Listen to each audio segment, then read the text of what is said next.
President Obama, you might have seen it, just signed an order releasing federal funds for embryonic stem cell research. Today, with the executive order I am about to sign, we will bring the change that so many scientists and researchers, doctors and innovators, patients and loved ones have hoped for and fought for these past 8 years. We will lift the ban on federal funding for promising embryonic stem cell research.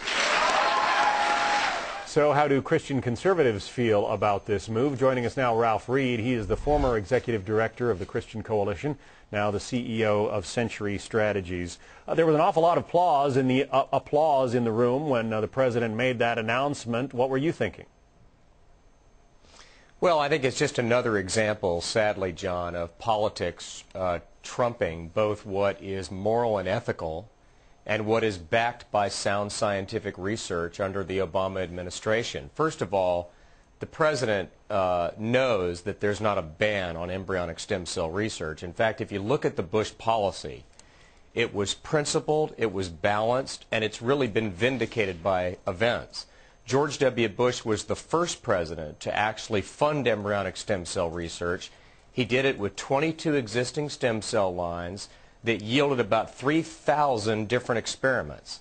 What he said was that he was not going to federally fund the creation and destruction of additional human embryos for the purpose of harvesting cells from those embryos because he was concerned that it would lead to the creation of life solely for its destruction.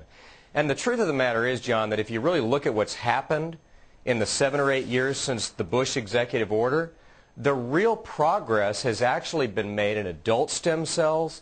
It's been made in cells that have been harvested from amniotic fluid and from cord blood. There's not a single person in America who's had a disease cured by embryonic stem cells since all this research was promoted. We have a statement, and I'm sure it won't surprise you to hear this because she's been out in front of this issue for quite some time. You know, there is no bigger champion to many conservatives than Ronald Reagan. His widow, Nancy Reagan, says countless people suffering from many different diseases stand to benefit from the answers stem cell research can provide. We owe it to ourselves and to our children to do everything in our power to find cures for these diseases, and soon. As I've said before, time is short and life is precious. Nancy Reagan is applauding the move that President Obama made this morning. Well, let me just say, you know, I have nothing but the highest regard for Nancy Reagan, and I think all of our hearts go out to the millions of American families that have suffered and been affected by Parkinson's, by Alzheimer's, by juvenile diabetes, and by other dreaded diseases. And that's why under the Bush administration, research into those diseases increased by 80%. There was no ban on embryonic stem cell research performed by private facilities or private researchers. The only thing the Bush policy said was that additional embryos will not be harvested and destroyed for the sole purpose of removing cells from them out of respect for the sanctity of life.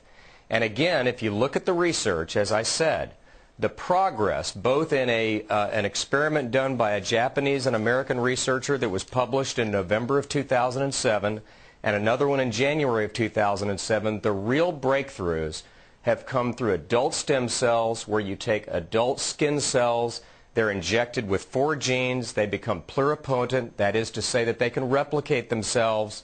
And most of the embryonic stem cell research has sadly been a total failure.